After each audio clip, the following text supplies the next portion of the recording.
বিলঙ্গ.com তোমাদের স্বাগত। আমি নীলাঞ্জন, তোমাদের ম্যাথসের টিচার। তো আজকে যে অঙ্কটা নিয়ে আমরা আলোচনা করব সেই অঙ্কটা দেখো স্ক্রিনে দেওয়া আছে। 5832 এর লগারিদম 6 হলে নিধান কত হবে? নিধান মানে কি? যাকে বলে বেস। ঠিক আছে, ধরে নিলাম বেস বা নিধান হলো x।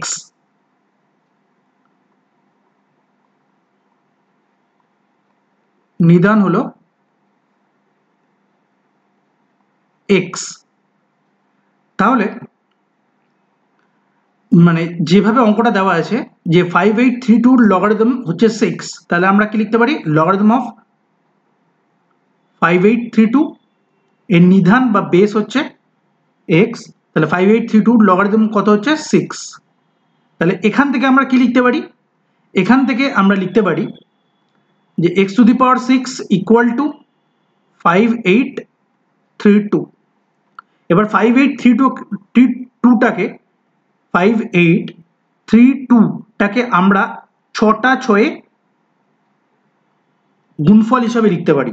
মানে 6টা 6 যদি আমরা গুণ করি বা মাল্টিপ্লাই করি তাহলে আমরা পাই 5832। তাহলে 6 into 6 into 6 into 6 into 6 into 6।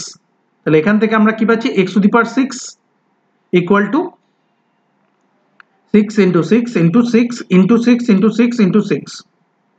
তাহলে x কত পাবো? x অবভিয়াসলি পাবো আমরা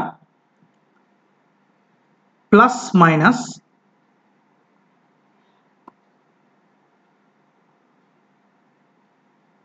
6 into 6 into 6 into 6 into 6 into 6, তার মানে স্কোয়ার রুট অফ 6।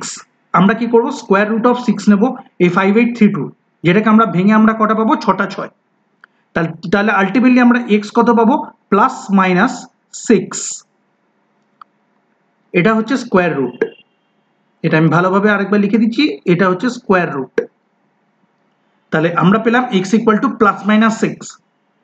অবভিয়াসলি আমরা জানি এটা যে বেস বা নিধান কখনো নেগেটিভ হতে পারে না, তাহলে -6 সম্ভব নয় বা পসিবল নয়।